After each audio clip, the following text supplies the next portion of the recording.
Ngasi Socialist Revolutionary Party Sorepa gi Mapok Numit Thouram Kangleipak Manipur-gi Manung Amasung Mapal da achamba Thouram ga loinana Pangthokkhre haina lona thingkhraba lalhoulup asina thadorakpa cherol amana hairi lalhoulup asigi Publicity and Organization Secretary MC Yaifabina Kujek piduna thadorakpa cherol amana hai Socialist Revolutionary Party Sorepa gi Mapok Numit Thouram asi yawalup asigi mayai loisang CHQ Battalion Headquarters Tactical Headquarters amadi Mobile Unit pumnamakta Pangthokkhre Mapok Numit Thouram asigi mapung oiba Thouram na lalhoulup asigi mayai loisangda lupki chairman na Thouram mapu oiduna Pangthokkhre CHQ dana Military Affairs Secretary Colonel Chingyang amadi People's Revolutionary Army PRA ki Chief of Army Staff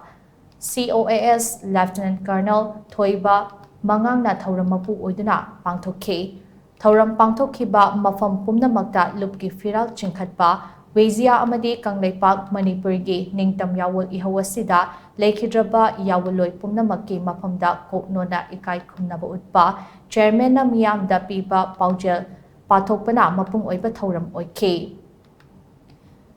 Iraipak manungda leiriba Lomi Sinmi Khunja Singh Iraipak Iramdamgi ningtamba ngamkhai ngaknaba ahing mitseng kangna lebaki Thogai Puriba Irecha Singasu Mafam Kayada Punminaduna Thouram Pangthokkhre Khunja Singha Paminaduna Khana Nainabana Ngasigi Sorepa gi Mapok Numit Pangthokpagi Maru Oiba Thouram Oikhe Khunja Miyamna Sorepada Thambirakpa Wafam Singhi Khwaidagi Maru Oiba Wafamdi Aigi Haiba Aigi Lup Amagi Lup Haiba Thadoknaraga Yawulup Amadi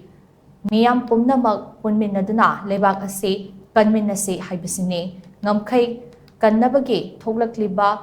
Kathoklaba Naharul Singh Lebaki Apunba Ningtam Yawol Ihau Tauriba Yawulup Singh Micham Miyam Singh Ngasidi Khaidok Naraga Leinabagi Matam Natre Haibasini Hairi Miyam Galoinana Pangthokpa Thouram Singh da Sorepana Miyam da Thamjakiba Wafamde Hauze Koirakliba Lebagasigi Fibamase Matam Chupagi Oina Tangdu Leita Bapurakpa Haibase Miyamgi Apunba Ningtam Ihau Ama Jangsilaba matam adu khaktada oirakani haibasine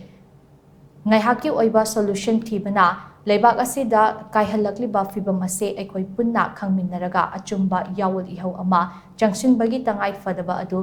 thamki haina cherol asina makhatari